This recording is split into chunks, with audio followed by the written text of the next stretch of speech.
with the first pick in the NFL draft.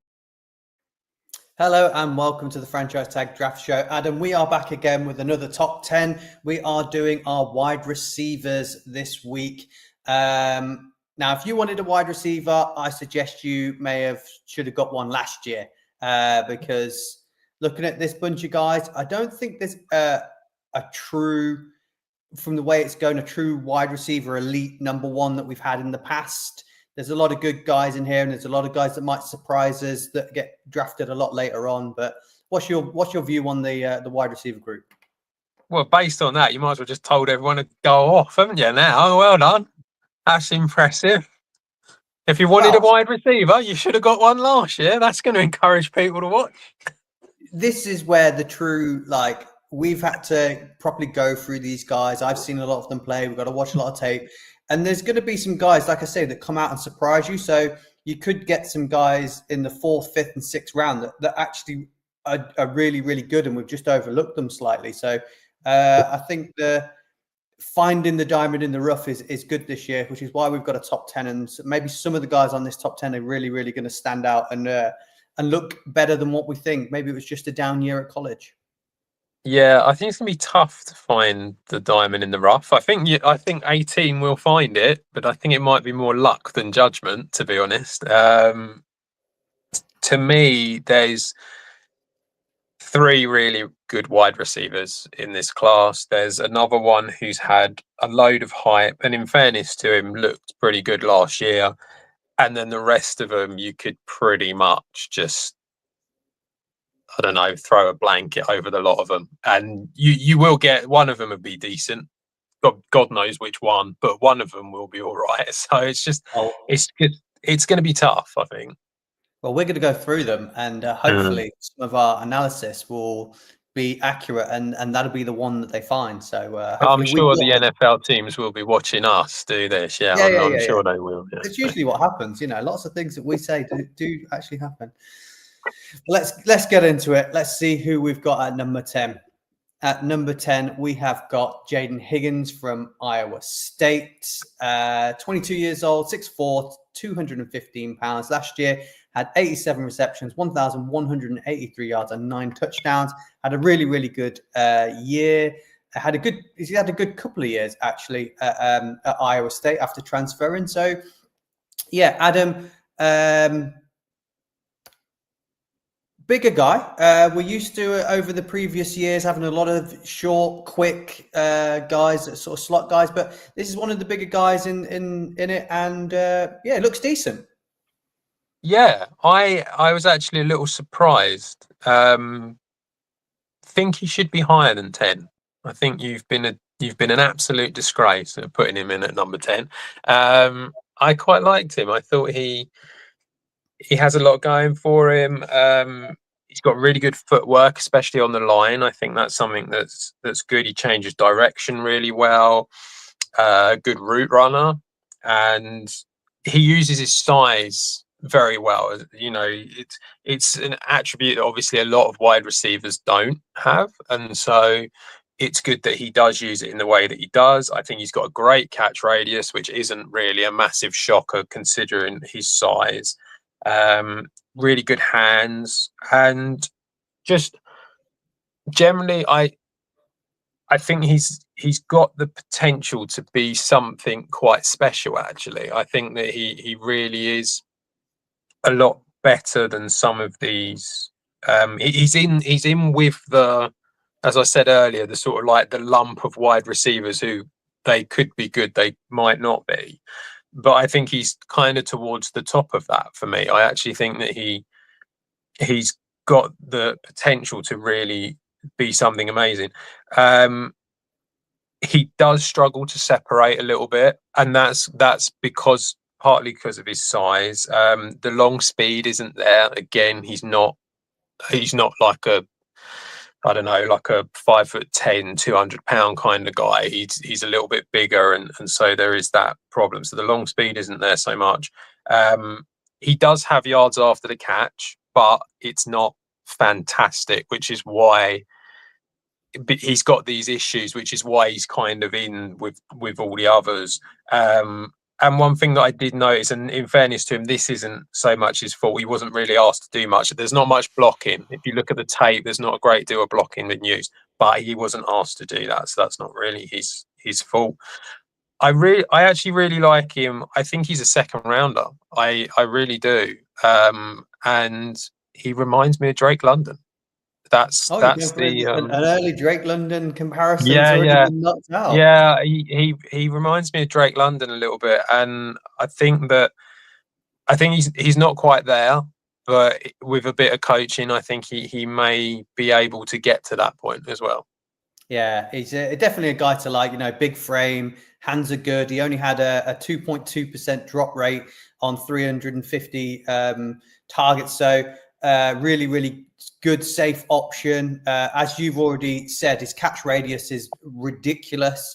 I think when they measured him, he came in with a 33.5-inch arm. So it's like a level where people are starting to talk about tackles, about their arms. He's coming in with a similar sort of wingspan as them. So, and you said good route runner. I thought he's really smooth within his route. So I quite like that about him, and he understands leverage well. But you said that he wasn't really asked to block. I thought he wasn't great at blocking. I thought that was his downfall, and you've hit the nail on the head with all the others.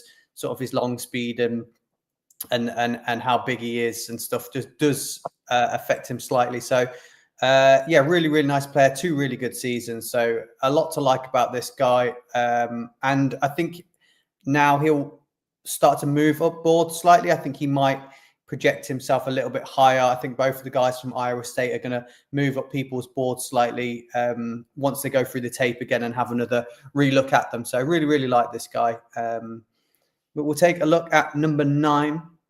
Number 9 is Xavier Restrepo from Miami, another age 22, 5'10", 209. Last year, 69 receptions, 1,127 yards and 11 touchdowns. He's had 2 great seasons at Miami. I liked his route running. I think he's great. After the catch, he's a guy that you want to get the ball in his hands and let him do the work. Again, another guy that doesn't drop the ball. He was 3.5% drop rate. So really, really good. But predominantly, this guy is just dominating in the slot. I think 92% of his snaps have come from the slot. How do you feel about him? A lot of good tape to look at him, but is his size something to worry about? I think it's not necessarily something to worry about, but I think it does limit what he's capable of doing. And obviously, given what he has done at Miami, they have obviously decided this as well a little bit, because, as you said, he was, he was only used in the slot. Really, it's like there wasn't much else to watch. So it's very difficult to sort of know what he would be like in the other positions because he just wasn't used there. I thought he separated really, really well, in fairness to him. He, like you said, great route runner, really strong hands. He's only had 2 drops in 24. He's got the acceleration and the agility to get away from defenders really quickly. My 2 issues with him is he has a short catch radius because he is just that bit smaller, and he is kind of like a slot guy, and that is all he is. He might be able to do more. I wouldn't know because we just haven't seen it. So it's difficult to get too excited about Restrepo because of that. I feel like it's funny because although Higgins, as we spoke about, maybe separation isn't what he's great at, I feel like he could be used in the slot and just be a big body guy in the slot, and then he can go on the outside and can be used in many different positions. And I just think his versatility sort of pushes him above someone like Restrepo, where it kind of feels like it is a bit of a one-trick pony.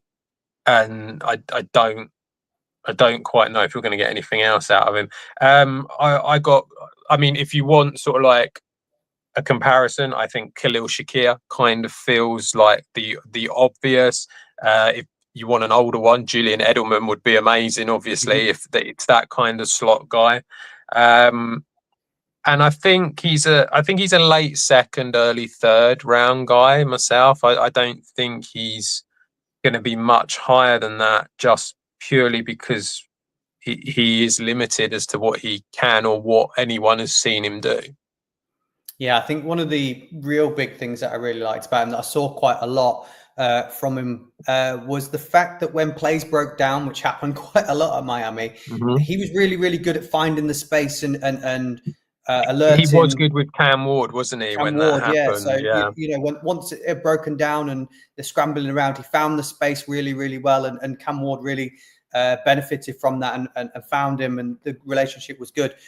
Well, he did have 2 good years. His last year, previous year to that, was excellent as well, which was without Cam Ward. So I think he's shown that he can do it with other people as well. But I think that's a real plus side to have in a player, because some people just stick to their routes, that's it, and then sometimes give up on the play if they're not involved in things. But I really like that about him. I think it shows really good high IQ from him. So yeah, a lot of positives. But how much time will he actually get on the field in the NFL? If he's just going to play slot, he's not going to be in every single set. So I do think maybe that limits him maybe down to a wide receiver 3 option rather than the 2. But a lot to like about him, and plays really hard and good football at Miami. So another good one there. Number 8, bit of a controversial one maybe, is Isaiah Bond from Texas Longhorns. Transferred from Alabama. So he's played for 2 really, really big schools. He's 5'11", 180 pounds. Last year had 35 receptions, 540 yards and 5 touchdowns. Had a lot of injuries last year. And then when he even played last year, he played with niggling injuries as well. So I think he was a bit banged up. So I don't think last year's stats really show a true story of what this guy can do. I think if you just watch the highlights and the highlights alone, there's a load to love about this guy. You know, but not a lot of production from him from maybe 2023 at Alabama, which is his best year. He had 668 yards and 4 touchdowns. So the production's not quite there, but the hype has been there for both those years from Bama and Texas. So, Adam, what do you see with Isaiah Bond? Speed is basically what I see from this guy. He is when playing. It's funny, isn't it? Because he didn't test as quickly as what I think we all thought he was going to. Yeah, he was supposed to be the quickest one of the 2 from Texas. He was the one that had a chance to beat Xavier Worthy's record. Matthew Golden was the one that's kind of playing second fiddle in terms of the speed. But I think maybe I mentioned it, that he had those injuries throughout the season. I think he came back a bit early at the end of the year to play. So maybe he's still got a bit of a niggle from that, and that's why he didn't. So it'd be interesting to see him on his pro day and get a bit more healthier and see what his actual time is from that. Because I think if he brings that down a bit, you know, there'd be a bit more hype about him again, based on the fact, like you say, his route running's good. He's you know, he's twitchy, great speed. So like I say, if you just watch the highlights of him, is great, but there's just not a lot of them, or enough of them for me. But yeah, continue. Go on. I'll let you go. I jumped in there. Yeah. But... No, the tape does show that he does have the speed to compete, and that's very much what he's about. I mean, he comes from a sprinting background, so it's not really a shocker that he has this speed about him. Very agile, as you said, very twitchy. I think he's a really good route runner, separates very, very well, and pretty much a lot of his plays are explosive plays. That is what he is. So there are a lot of issues with Isaiah Bond, though, from what I could see. He kind of needs to control his speed sometimes. You look at the tape and he sort of, it's like he runs into the next defender when he doesn't need to. And I suppose that's like a spatial awareness thing, and realizing that he needs to he can use his speed, but he also needs to be able to work out where the space is in order for him to maximise his speed. His catch radius is quite small. That's not something that's particularly great. There's no run blocking at all. He doesn't get. I felt from what I watched, he just doesn't get very physical. Like that's not his game at all, and it's a little bit strange because we're not talking about a Tank Dell kind of size, or as we'll talk about later, Tez Johnson kind of size. We're talking about someone who is like 180 pounds and is a little bit bigger.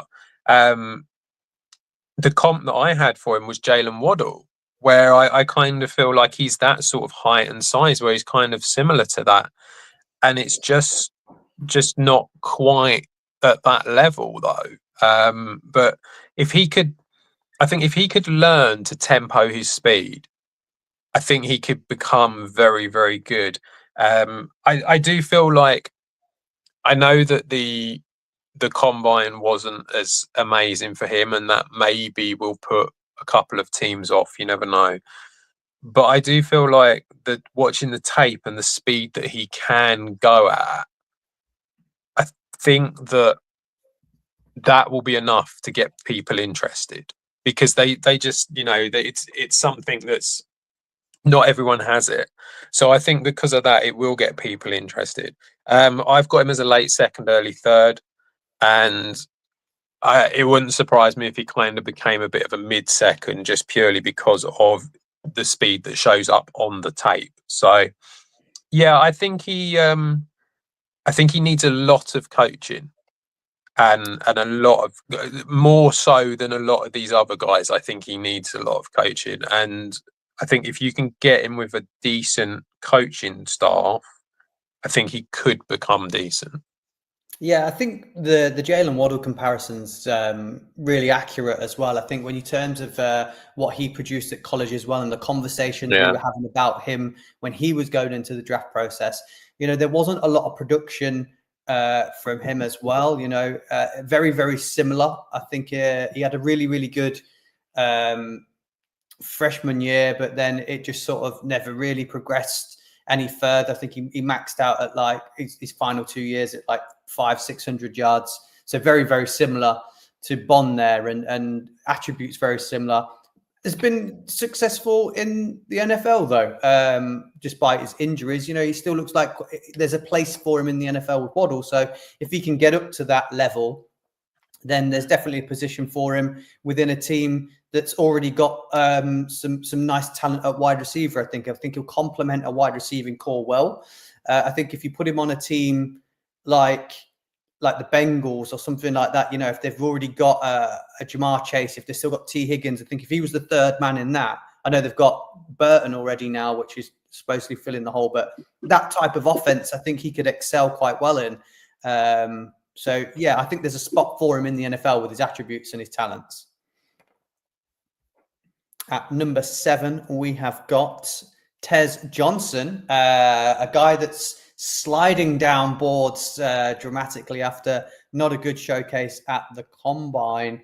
From Oregon Ducks, he's 22, he's 5'10", he's 155 pounds. He's very, very light, very small. 83 receptions, 898 yards, 10 touchdowns.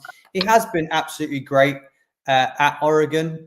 He's had a change of quarterback in the last 2 years since he transferred there. He had a really good year in 2023, surpassing 1,000 yards and 10 touchdowns with Bo Nix, and then 898 and 10 touchdowns with Dylan Gabriel. So yeah, he's really, really productive at college, really good. But the fact that he is 155 pounds and 5'10" has got to worry you.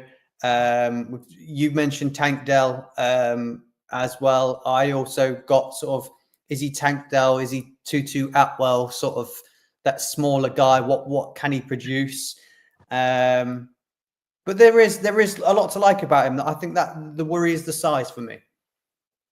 Yeah, I think firstly, as said, I think Tank Dell and Tutu Atwell are the obvious comparisons for him to go for.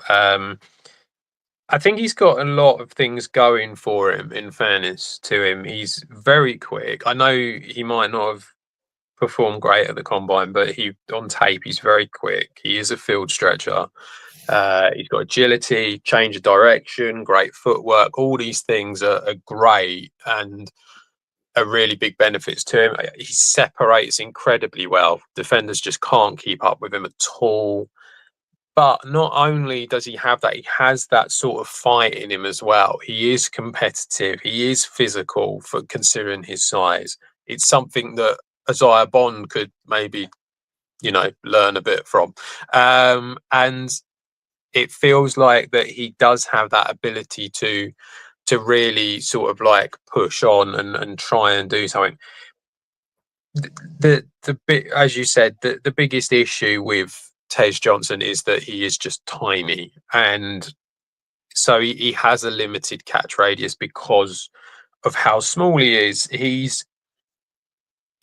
I mean, you got him at 155 pounds. When I looked him up a few weeks ago, it was 160. So, I mean, either way, you're smaller than Tank Dell, and in the nicest possible way, look what has happened to Tank Dell. So there is that concern for Tej Johnson. Yeah, I mean that is his big downfall, is that he's probably just too small. And he's going to get squashed. That is just what it is. So it's really difficult to kind of work out where you think he should go, because I think this is going to be very much a team dependent thing, and whether a team is going to want to have someone like that. I mean, as you said about Tutu Atwell, he's just signed, isn't he, another deal with the Rams, and so maybe that's, I'm not saying the Rams because they've just signed him, but maybe that's kind of what you're looking for. Maybe you're looking to go down, that sort of, a team like that is what you need, and someone who's willing to have someone of that size on their team. But yeah, I think he's got lots of good things going for him, but his size is just going to stop him from being special, I think. Yeah, I think he's only ever really going to play in the slot, isn't he? Yeah. And I do worry that playing in the slot in the NFL, coming across the middle of the field, you're going to become up against linebackers, and safeties that sort of are pass rushing safeties as well, that are a lot bigger than they used to be, and a lot bigger than the guys that you're going to be facing in the backfield at college. But in all fairness, he did have 39 forced missed tackles over the last 2 years, and he is very, very good after the catch. He is a tough guy to bring down, but I do worry at NFL level that might show up a bit more, and I do worry about him getting injured a little bit. I've just had a quick look. It was a 4.51 he ran at the combine, which was not expected. Like you say, speed is something that you expect from him. I know they've got Amon-Ra St. Brown, but could you see Detroit being interested in a guy like this? He is a tough kid, and he's got a bit of a chip on his shoulder because of his size. That kind of might suit them a little bit. Yeah, possibly. I mean, I think that's sort of the type of team that you want. I mean, it is very much a case of, and there would be someone to sort of like mentor him as well by having someone like St. Brown there. So yeah, I could see certainly a team like Detroit might be worth looking at. I'm trying to think of anyone else really, like any other teams like that. Yeah, I don't know. I mean, well, it could be like just might want a replacement for Tank Dell while he's out. Well, yeah, there is that. I mean, it's like you do wonder if there would almost be like a team that just doesn't have that as an option. So, I mean, someone like the Raiders just do not have that as an option. They don't have that speed. So maybe someone like him, that would make sense as well. But yeah, I do think he's going to be very team dependent on who wants to go down that route, because let's put it this way, I don't see him coming to the Packers anytime soon. We move on to number 6, and that is Elic Iomanor. I've said this right like a million times. It gets to say it on here. I can't say Iomanor. from the Stanford Cardinals, 21 years old, 6'2", 206 pounds. I think he's had a birthday. I'm not sure. I think he might be 22 now. 63 receptions, 831 yards, 6 touchdowns. I was talking to you previously just before we hopped on. I watched this guy a few times.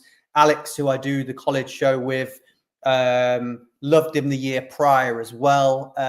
Was saying, yeah, I was really high on him. Think he's going to be really, really good. So 2 good seasons. I think you've got to take into account with this guy when you look at the tape and you do your analysis that he was at Stanford, and Stanford's talent is not great. It's not fantastic, but he's an absolute beast of a guy. Super strong, really good at the line of scrimmage, quick feet, good route runner, great size. Blocks really, really well. If you want someone that can block on the wide receiver, which we haven't said too much about the last 3 guys overly. And I found for a bigger guy as well, once he caught the ball, he was quite explosive and quick after he got it. So I'm really high on this guy. I really like him. I think there's definitely room for him in the NFL. And I think with a bit more talent around him, he's going to excel as well. Yeah, so this guy's kind of in the similar mold to Jaden Higgins a little bit, and I think that he's a very physical receiver. But the difference between the 2 of them is that this guy can block and can block really well. So I think that will go down really, really well with a lot of NFL teams that he can do that. He's got really quick footwork on the line of scrimmage. That's how he wins more often than not. It's that quick, explosive footwork that he has. Very sort of like his route running's good. He's smooth. He's very sort of like physical after the catch. He's really difficult to bring down. Got plenty of agility, and also, as you said, explosive. He has the long speed. That's what's interesting with this guy, is that he does have a decent amount of long speed about him. I actually think that you've probably got him about right in 6th place. I think that is probably where he is. There are a few issues regarding him. There was too many drops in 24. Oh, yeah, I think 2023. I think he had a few drops. Was there? Well. Okay. I think some of them you can say the passing wasn't great to him, but I think some of them he dropped some of the easy ones a little bit. But I think that can be cleaned up. Yeah. I mean, if you've got someone better throwing you the ball, then that will probably help. So, yeah, there was too many drops. He does have a few separation issues. When he gets his footwork 100% right, he's normally explosive enough to get out. But if he doesn't, then he struggles to separate. So that is a problem. Feel like he needs to improve on his contested catches as well, given his size. That kind of was surprising that it maybe that's one thing that he wasn't better than Jaden Higgins on. He sort of struggled with that a little bit. I think he's a 2nd round guy. I have to say, I think he's definitely a 2nd round guy. Kind of reminded me of Michael Wilson a little bit. That was the one that I sort of felt like from who's in Arizona. So yeah, he kind of reminded me of him, and I think he's got a really good shout of being able to do something again.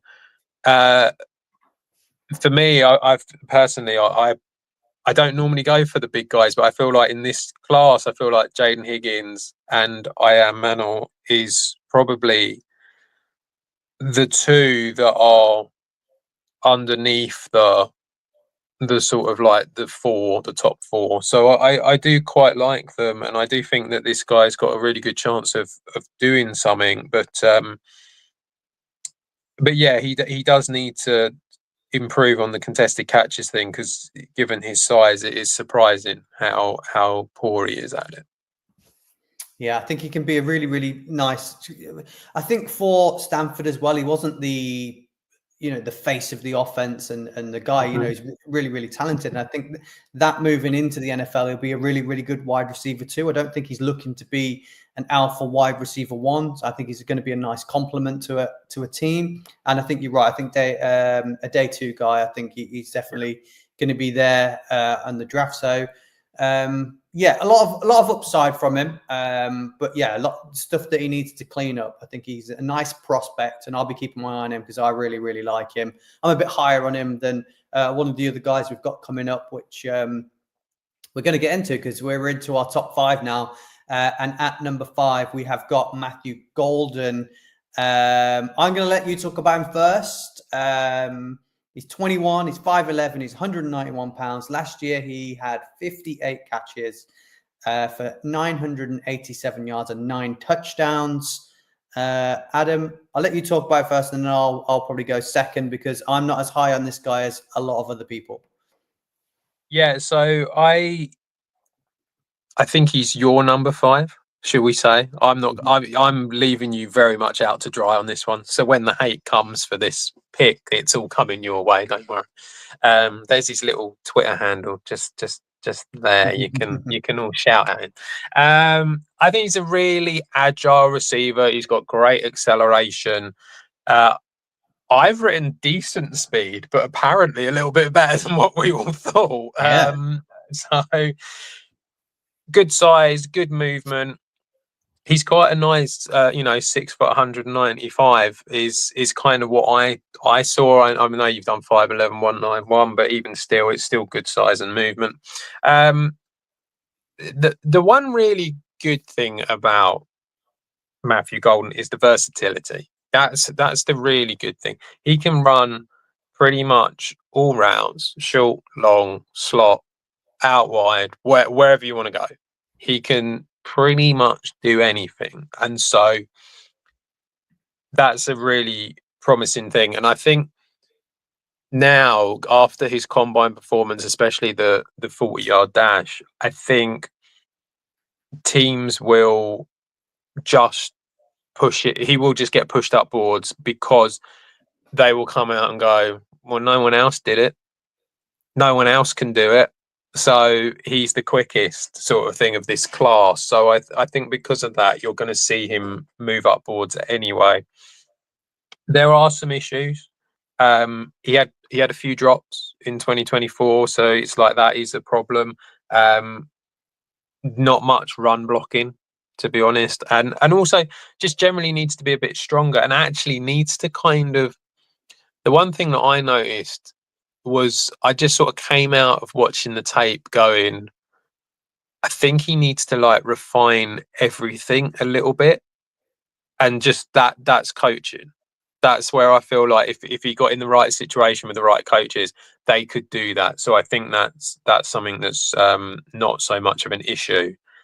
But yeah, I saw Romeo Dobbs is who I saw a little bit. If you really want to go like real high, which a lot of people like to do, I know Devonta Smith is one I've seen, but I feel that's a bit high. But I do think from Devonta Smith at college was slightly different. Yeah. I do think Romeo Dobbs is what you're looking at, and I believe he's going to be a first round pick because I think people are just going to see that speed and they're just going to come out and go, we're going to go first. I haven't got him as a first round grade. I've got him as a second round, but I think a lot of teams are going to want him and go for him, and he will nip into the back of the first round because of that.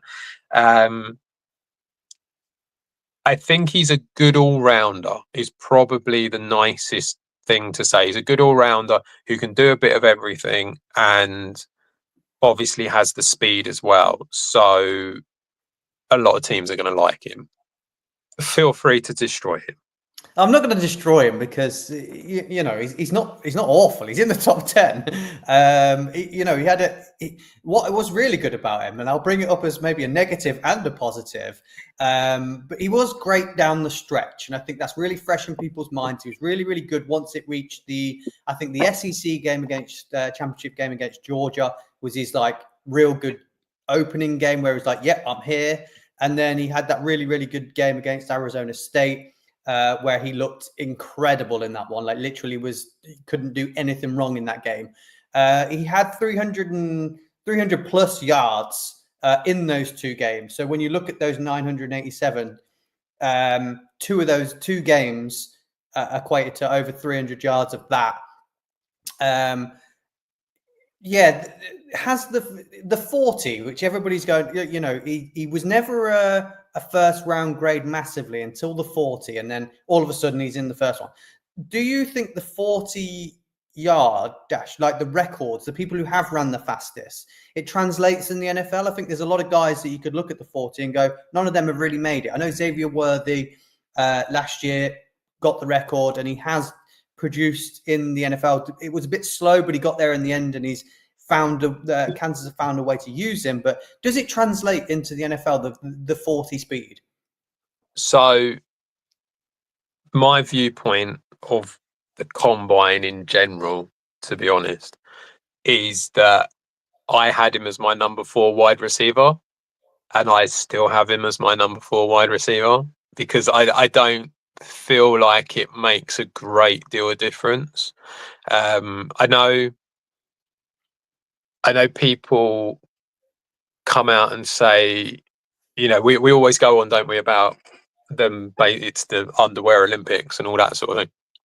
But the thing is, even if you're quick wearing pads, you're probably likely to be quick without them as well. So it's kind of like, in fairness to him, he is obviously quick, and I must admit, it's something that I don't think any of us had him down Well, as being Texas the didn't quickest. even have him down. No, this Texas is what I didn't. mean. They thought that Isaiah Bond would be quicker. So I don't think anyone. So in that respect, it was probably good to do it, because it shows that he has the ability to do that. But no, I don't think it necessarily translates as the quickest guy is the best guy, because that's just not how it is. Normally, more often than not, the best guys tend to be sort of in the middle of the pack when it comes to a 40-yard dash, because they're normally a bit bigger. You know, you need to be big, you need to be strong in order to be able to cope in the NFL. So you need to have everything. In fairness to Golden, I mean, he's 5'11", so he's not short. He's got decent weight, but it's not fantastic. But he could probably put on some more, like once he's playing and stuff like that. So I don't think it's the end of the world. I don't think it's, you know, there's no correlation that 40-yard dash means he's going to be amazing. You mentioned before it started that you went, oh, you knew he was fast, but I didn't realize it was that quick. And I think when you look at the tape, I think it's mainly because he's not as quick when the ball's in his hands. I don't think that super lightning speed is there when he's got the ball. And I think that's why it doesn't come across on the tape, maybe, that is like super lightning speed. And I think also where we might differ slightly on this guy is I've watched quite a lot of Texas this year. They were on the telly a load. So I have watched this quite a bit. And I've found that, you know, his toughness after the catch wasn't quite there. And when I was watching games early, because they were on early a lot, he just went disappearing in games. You know, you'd watch the play unfold, and it just run his route, and that's it, and have a few catches, and then he'd disappear, and he wouldn't be involved in the game a lot, and the production isn't there. He wasn't really, you know, he didn't do a lot in a lot of games. If you go back and watch the whole game rather than just his tape, I think, he just disappeared a bit. And his yards per route run, which is a stat that people do like, as opposed to using the 40 that translates.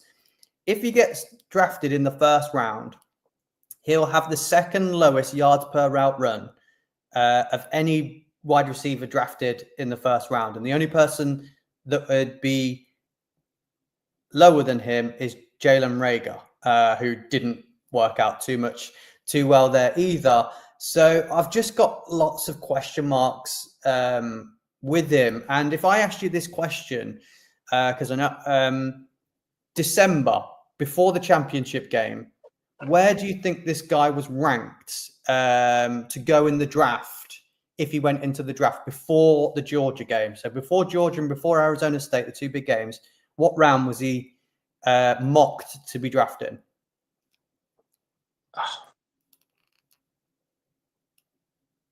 early fourth. Sixth.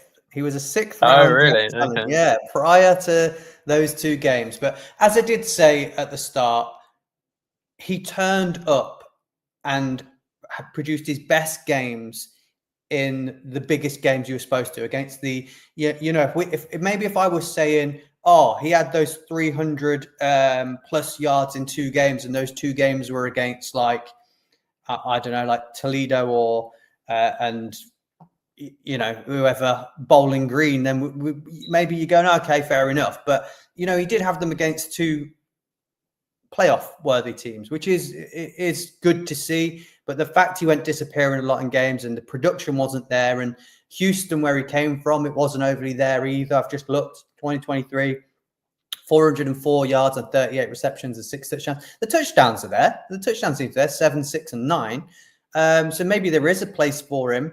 But equally, we've said this about Texas wide receivers last year, where A.D. Mitchell, who I quite liked, the production wasn't there in college. There was some touchdowns there, and we were really high on him, and he's done nothing. I don't know whether that's because of where he's fallen, but there might be something with the Texas wide receivers that doesn't translate when it gets to the NFL. And that worries me about him, that people are so high on him and there's so much unknown with him in terms of production. Do you not think that when it comes, because I know as you said, we mentioned this last year with their wide receivers, and it does feel like we're saying the same thing again. Do you not think that's just the way they play? I mean, they are a run-first team, aren't they? They have been for quite a while. And then on top of that, I know you didn't mind him, but Quinn Ewers was not great. And you do sort of think to yourself, if you start putting them things into consideration with it, maybe that's why. I mean, he played with Arch as well. He's had a few games with Arch this year. Yeah, I know, but he didn't really do. Arch wasn't like involved loads, sort of thing. It's like when the majority of it was with Quinn Ewers. I'm not saying that he's dreadful, but it's just a case of it is. Sometimes you watch it and you sort of think, yeah, I could maybe understand why you're like neither of you are doing particularly well production wise. My comp for him was Darius Slayton. I mean, yeah, well, it's not. I think Slayton and Dobbs are probably actually not that far off of each other. I just think that Dobbs is obviously a step up from Darius. And then obviously like Devonta Smith is another step up on that. So I think that's kind of what it is. But yeah, I think he's got potential. I think he could do something, but I think he's going to be overdrafted because I think the teams are just going to see that speed. Yeah, I'm not sitting here and saying he's a bad player. I think you are. I just have so many like concerns with him production wise that I just can't fathom why all of a sudden he's wide receiver 1 on all these boards. I'm just like, hang on, what? No, I don't. I must admit, I don't get that. Like I say, nothing's changed for me. I've got him as wide receiver 4. I think he's still the same. It's just that he's a bit quicker than what I thought he was. That's really the only difference. But we'll move on. We won't deliberate too much about Matthew Golden. We wish him the best in the NFL. But number 4 is Trey Harris from the Ole Miss Rebels. He is 23 years old. He was I've got new measurements for him because originally I had him at 6'3". He's now 6'2". I think the combine measurements sort of official have made everybody smaller and lighter than what they were before. So some of these might be wrong, might be right. 205 pounds, 60 receptions, 1,030 yards, 7 touchdowns. Adam, he only played 8 games. He was projected, if he'd carried on and not missed games, that he would have had around 1,800 yards and 15 touchdowns. I know that's hypothetical, but that's kind of where people said that's what scale he was on for the season. So to produce over 1,000 yards again in only 8 games, that is fantastic going. I've got quite a few notes on them. I know you're not as high on this guy as I am. I really, really like this guy, but so take it away, Adam. What's your take on Cleveland Harris, I think his actual name is? So, we've got a big, fast, vertical threat guy here who has a great catch radius, really strong hands. I think he's quite a brave player as well. Actually, he doesn't mind the contact. Good with his contested catches. Great. That's it. That's all you have. So that's it. That is what he is, and there isn't much else. He doesn't separate. He can't separate. He can beat people up and sort of on the side and do that and beat him in a contested catch, but he cannot separate. I don't think I saw him run a slant route. Just one would have been nice, but they didn't ask him to do it. So it's difficult to have a go, but they didn't ask him to do it. He missed the Shrine Bowl because of injury. I know that he did the combine stuff, but I kind of felt like he was going to be a little bit quicker than what he was, and he went 4.54, which is like, I mean, it's decent given his size. It's not awful, but I thought he might be a little bit quicker. I feel like this is going to sound weird, but go with it. It feels like Xavier Restrepo, just in the complete opposite way, where he's got one thing he can do. He's a one-trick pony. He can run quickly, going up the sideline and catch the ball. Great, but that's it. I thought he was really good inside and out. I don't think he's just... So no. He can't separate. Yeah, we have this argument last year with Keon Coleman where I really like Coleman. And it's the same guy again. Can't separate. But they're different prospects when it comes to it. We just talked about Matthew Golden, said the production wasn't there. The production from this guy is there.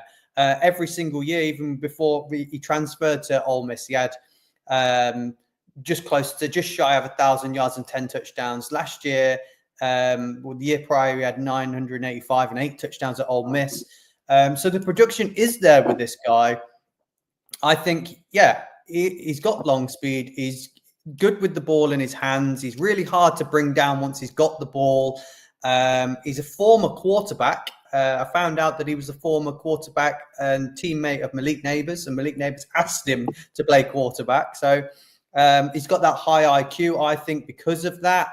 I think he looks NFL size. I think he's strong. He's fast. I saw him. I saw him do screens, crosses. I saw that from it. You need to watch more tape out of injuries. I don't. Is what worries me with him. I don't think he's played a full season healthy. I think that he basically missed the whole of the second half of the season last year. He missed the Shrine Bowl. He, like I say, did come into the combine, but he didn't look fantastic. And in fairness, that's probably because he's come back from injury. So it's like you can't go at him too much. I just think he looks very raw when he's doing anything that isn't a vertical threat type thing. And that's the real issue. There are many more guys in this draft who look more capable of doing multiple different things than this guy. And that's a problem. Now, that doesn't mean that he can't do it in the future. Like, he could end up on an NFL team and they might come out and go, no, we really like this guy for what we've seen, but we want him to do other stuff as well. He might be great at that. As far as I'm concerned, I just haven't seen him do any of it enough in order to look good at it. He just looks very raw whilst he does it. So that's my real concern with him. I've got him as a late second, possibly early third, but I think that's a bit harsh. I think he's definitely a second. He reminds me of Mike Williams a little bit. That's the sort of guy that I think we're looking at here.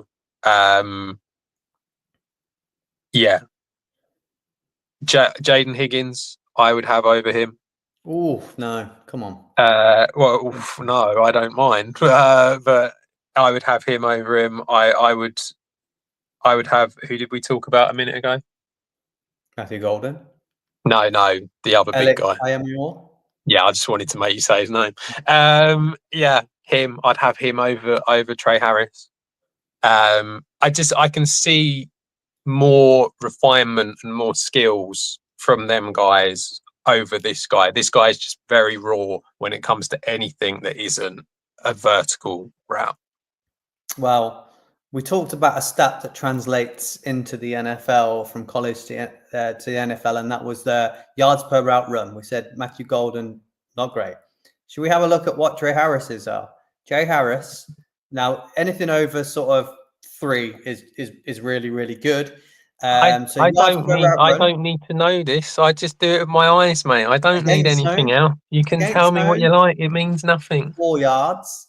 Against man coverage, 10 yards, which is insane. So the yards per route runs there. It's a stat that matters. So, I'm high on this guy. I think he's going to be really, really good. I do worry injuries and is it system that he's good. His stats are so good. That could be it because Lane Kiffin's offense might produce a bit more of those higher stats. But I like the guy. Production's there. I like that. That's what I look for. I look for the production and can it translate. And he's got better every year as well. So, there's progression as well in there for me. How's he got better every year? He's injured all the time. Well, his yardage is still going up. His touchdowns are still there. But he's improving. We move on to number 3, and number 3 is Emeka Egbuka, Ohio State Buckeyes, 22, 6'1", 202 pounds. I think some people got him a little bit taller, and I think he's 6'2". I said the measurements are all varied at the moment because they've had college measurements and combine measurements. I know he didn't do anything at the combine. Stats, 81 receptions, 1,011 yards, 10 touchdowns. He is actually now the official Ohio State career reception holder, which is not an easy thing to do when you think about the fact he was the teammate of Chris Olave, of Marvin Harrison Jr., of Garrett Wilson, of JSN. He was in the teams with them, and he was injured for one of those seasons as well. So that is a really, really good accolade to have. I think he's probably the most solid wide receiver prospect in this draft. And I think he's easily, as always from Ohio State, the best route runner of the class as well. I've got a lot of good notes here, Adam, but what's your take on Emeka Egbuka? Yeah, I love pretty much everything about him, to be honest. That's music to my ears. Love that. I actually, from a personal perspective, I think I'd have him as number 2. I do really like this guy. Amazing route runner, amazing. Which again, as you said, isn't a shocker coming from Ohio State. But also he does it, and he has acceleration with it, and he has agility with it, and he creates separation so easily. He controls his speed incredibly well. He is always finding the space. Great hands, really reliable receiver who doesn't really do a great deal wrong. I mean, he has a few things that you could come out and say, I don't think he has high-end speed. I think he's good, but I don't think you're going to be getting like a 4.2 out of him.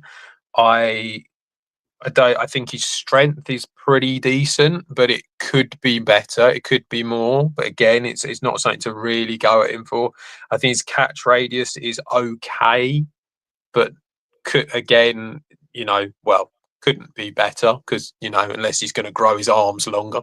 But like it's not fantastic, but it's still pretty good. I don't think he's a long route guy. I don't think that's what he's there for. I think he's very much a very, very strong slot guy is what you're looking at. And obviously that kind of does bring its limitations to a certain extent, but he's special at doing it. And Yeah, first round pick easily.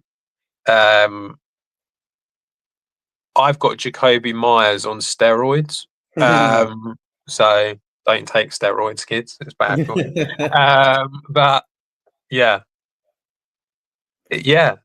everything you want from a slot guy, and I would be pretty stunned if he didn't end up at the Houston Texans.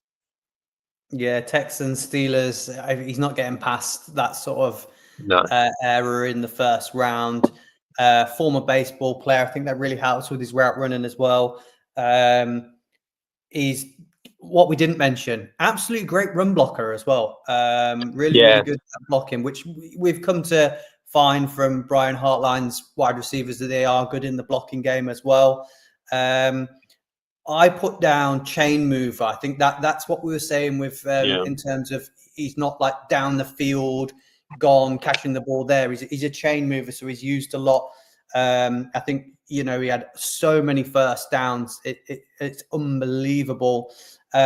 He can play in the slot and outside. He's not limited to just slot. He can play that, but I think when we were talking about some of these other slot guys, they're under the 6 foot mark, they're under the 200-pound mark. He's over both of them. So I think he's a better size to be fit in the NFL at that slot receiving point. And what I really, really like about him is for a slot guy, he doesn't go missing in the red zone. When it gets to the red zone, he kind of like turns up, and that's where he excels a bit more, which you don't necessarily see a lot from the slot guys at all. I think we saw Rashee Rice do this a lot and play out the slot quite a lot as well. And Tyler Lockett as well has had a lot of success doing that for red zone. So I really, really love those factors because he's going to be used in all sets, isn't he? He's going to be on the field all the time. I don't necessarily think for fantasy, if you're looking at him, he might be great because he's a chain mover. But in terms of an NFL team having him on the team, I think he's going to be absolutely fantastic. I think as a wide receiver 2 on a team, he's going to be game changing for your franchise. So a lot to like about him. He's, like I said, solid guy. I think he's probably the most ready out of all of these prospects that we've got to just play ball in the NFL. Yeah, absolutely. I think he's got everything that you want from a slot receiver, and I think it's crazy like what they're doing in Ohio State, how they keep producing these guys, but they just keep on doing it all the time. And I think that you just another one off the production line.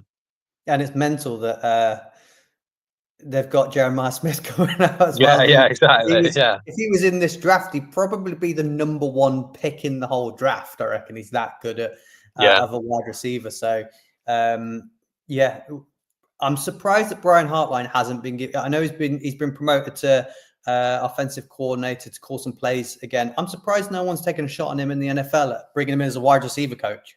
I mean, maybe he just doesn't want it. Maybe he's not interested. I mean, why would you? And of course, the thing is, there's only more and more money being poured into the college game now. So why would you want to go down that route when you've got everything you want there? So maybe that's all it is. But yeah, they just keep on producing them. At number 2, we have got Luther Burden III from Missouri Tigers, age 21, 6 foot, 206 pounds.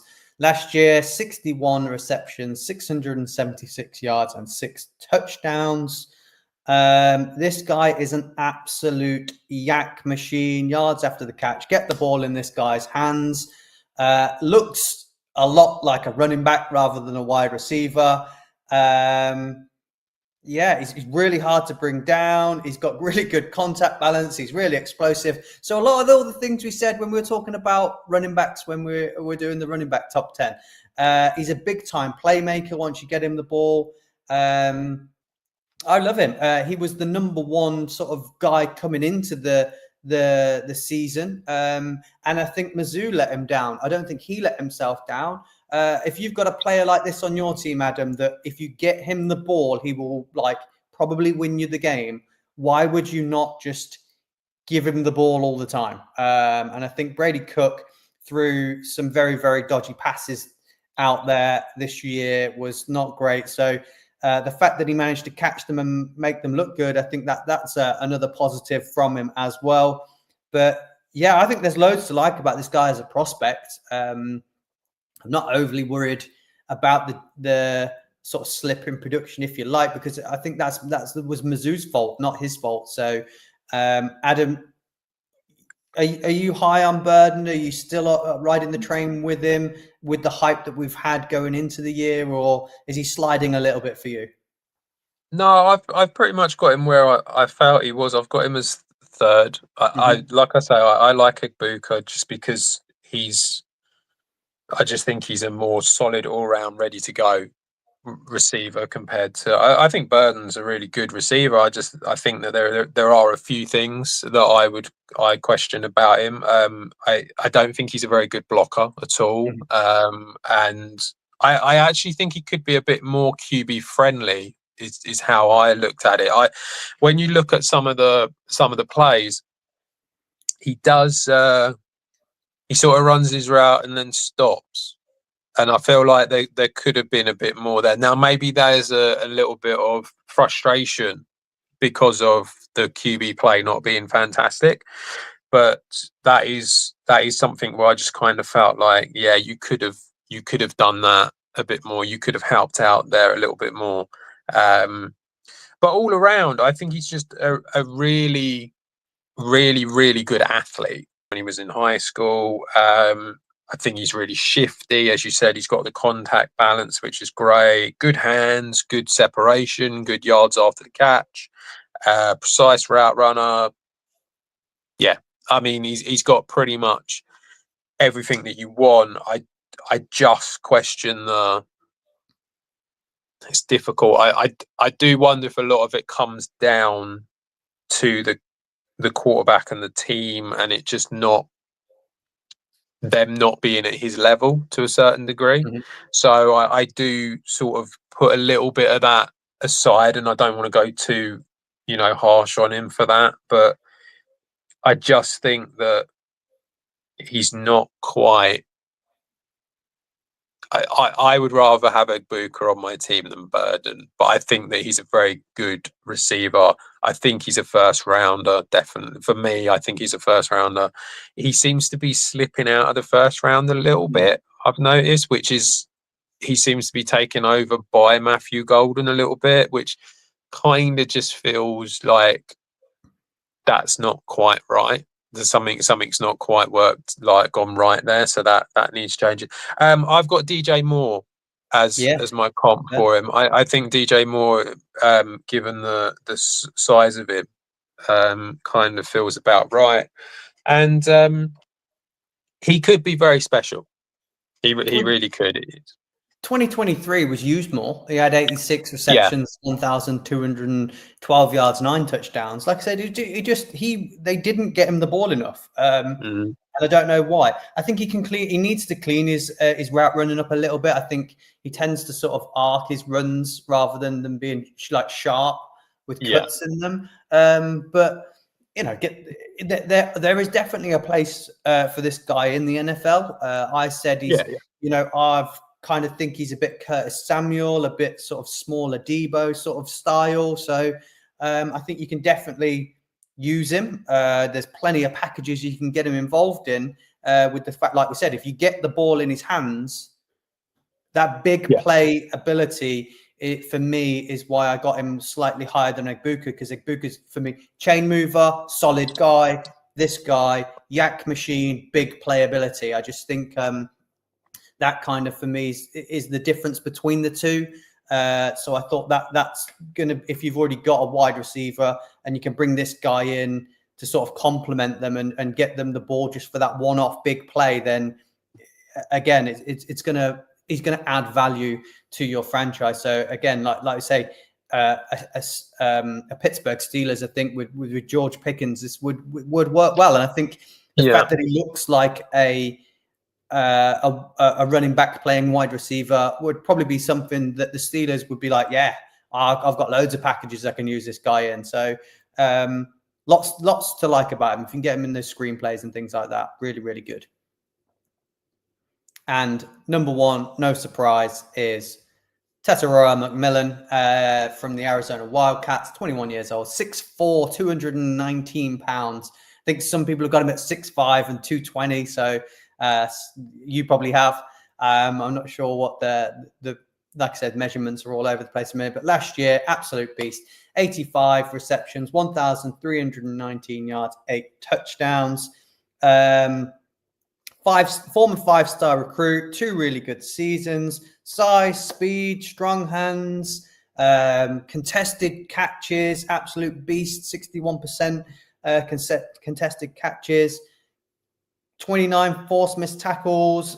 Former basketball player from as well. We saw how well that worked with Brian Thomas. Lots to like about this guy. Everyone's saying he's sort of Drake London, Mike Evans sort of type of wide receiver. So big, strong guy. Adam, is he your number one? Are you high on him, or is he got some attributes that you don't think quite work in the NFL? Because he's slipping down boards quite rapidly. I know he didn't take part in the combine. Is he doing a pro day, or is he? I think he's passing on doing a pro day as well, which is very odd. I think he thinks he's the number one pick, so he's going to just sit out. So when I say number one, I mean wide receiver. So maybe he's gone, yeah, I can't add value. But I think the fact that there's people behind him that are sort of getting a lot of buzz, I think he should do something for a pro day. Yeah, from what I've heard, he's not doing anything. He is the number one wide receiver. To be honest, I think by quite a long way as well. I think he's really got the potential to be something very special. And as you said, he's a big physical receiver. He's got great hands, really strong, brilliant at contested catches. He always seems to be open, even when he's not. Like, he just is.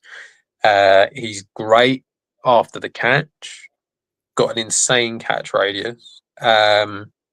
Obviously, you've got a guy who's like 6'5" and 220, so you're not like looking at amazing speed here, but he doesn't lack it. He's got good speed.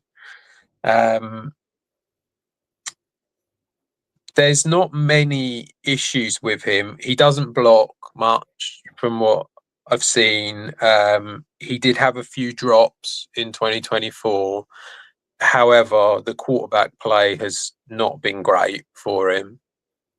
And one issue with him that I did notice is that he does seem to struggle with contact during a route. So before the balls come to him, if the defender gets any contact on him whilst he's running his route, he does seem to sort of struggle to keep precise as to where he needs to go. So there is that concern for him.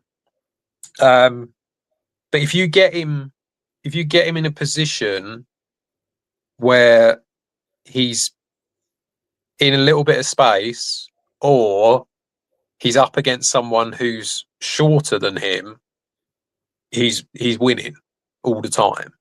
And as you say, he's got that basketball background, so he has that ability to sort of like go up and get a ball as well. So he's going to be great in the red zone. He kind of is a bit odd in respect of he isn't Mike Evans and he's not Drake London, but he's kind of got the best attributes of both. Because Mike Evans, when I think about Mike Evans, there's not a lot of after the catch. It's very much go up, get it, and that's the end of it. With Drake London, there is quite a lot of after the catch. This guy seems to be able to do both. And so he is kind of a bit of an outlier because of that. He's definitely a first-round pick by a mile. I would argue he should be a top 5 pick. That might be a bit high, so I can understand why, but definitely top 10. Yeah, I don't know what you. There's not a lot of problems, but there is a lot of uniqueness about him, and so he's just different, and I think because of that he could be very, very special. With how big he is and how good he is of a wide receiver, he's going to be a lot bigger than a lot Yeah, of the cornerbacks covering him. I think, yeah, he's going to cause a lot of problems yeah. when he gets to the NFL because he is so much bigger than the guys he's going up against. And I think But it's that, the arms as well. yeah, So it's like it's just the catch radius of him will just not. So not only are you taller than them, you've also got the length of your arms as well, which is crazy. But also you then have the legs, which can go on for days. And so when he gets going, he just yeah, his eats up stride, the yeah, yards so quickly, and long stride. it's kind of a little bit weird, but it sort of works for him. Yeah, loads to like about him. He's probably the only true alpha wide receiver in this. He's definitely when you're looking at all of them, you go and he can be my wide receiver one. He can be the guy to transform my wide receiving core and build around. I think everybody else we've spoke about is maybe a wide receiver 2, 3, complementing a wide receiving core. He's probably the only one that is the standout. You can be the number one guy. That's not to say that the others aren't good, but I think when you're looking, I think the only thing not making him that sort of top 10 that people are talking about, top 5, whatever, is the fact that there is some good guys in free agency. So I think once they've... Well, you say that, but there isn't a lot when it comes to free There's more agency. than I there mean, used to there be, are talent-wise. they're all quite old, aren't they? Yeah. So that's the Well, concern. I suppose it depends how you want to look at it. If you want to go for it almost like someone for 1 year, then fair enough. I could understand why you would go down that route. I mean, if you wanted to pick up someone like Stephon Diggs for a year, or someone like, I don't know, Devontae Adams for a year, then I could understand that maybe you might think to yourself, I'd rather do that for this year, and then we'll kick the problem down the road and we'll sort it out somewhere else. So that's fair enough. But I wouldn't say there's anyone who's particularly young who you could have for a good chunk period of time who would be able to compete with someone like him. yeah, I'd be shocked if once the free agency is done, I would be shocked that the Patriots or the Jags wouldn't be interested in this guy. Where they're picking is a lot higher than where anyone's got him. So I can't see why they wouldn't be interested. And the Raiders as well, if they wanted to go down the wide receiving route. I know they've got Brock Bowers, but they haven't got a guy like this on the wide out. So I don't see how they're not interested. So we haven't included Travis Hunter in our top 10, which you may have now seen that he's not made it. Adam, where do you think you'd have him on this list if we were to have him? I know you might not have done your massive research on him as a wide receiver, but I know a lot of people have got him as a top 5 wide receiver in this class, maybe even top 3. So he tested as a cornerback in the combine. I think he will be predominantly a cornerback and then play some snaps on offense, but very, very talented wide receiver. And I think people are overlooking how good he is as a wide receiver. Yeah, I mean, he clearly is very talented on both sides of the ball. I think probably 4 for me. I think I'd have my top 3 as I've got them, and then probably have him at 4. I think that he's, a great all-round athlete that kind of he has the potential to be something special. I think that the problem is, and if it was the other way around and we were talking about him as a wide receiver instead of a corner, he would still come out and say, I want to play both sides of the ball. Yeah. And that would be what would just drop him down, because it's just, you're going to run out of steam. You're going to get injured. Something like that's going to happen to you if you're just going to play that much, whatever he wants to do. So, yeah, I think that's the real issue with him, and is probably why you kind of have to be a little bit wary with him as to what happens. And, you know, I mean, okay, he says he can do it, but we'll have to wait and see if he actually can. But yeah, I mean, he's a very talented athlete, all-round athlete, and he'll be, wherever he goes, he'll be able to make some really good plays as a wide receiver, I'm sure. Yeah, I think that's the difference. When you're a cornerback, you're in for every snap on defense, aren't you? Because you're the main guy. When it comes to wide receiver, even the best guys are on the sideline for some snaps because they're not involved in that package. So it makes sense for him to be cornerback and then complement with wide receiver. So I think that's the right decision for him to make. But Adam, that's our wide receivers. We'll be back again with our tight ends next. Some nice tight ends to look at. I think it's a bit of a deeper class than we've seen in previous. So lots of good talent there. So be really interested to go through them. And then I think O-line, and then we're on to the defense. So yeah, lots to come in the future. So as always, keep with the franchise tag and see you again very soon.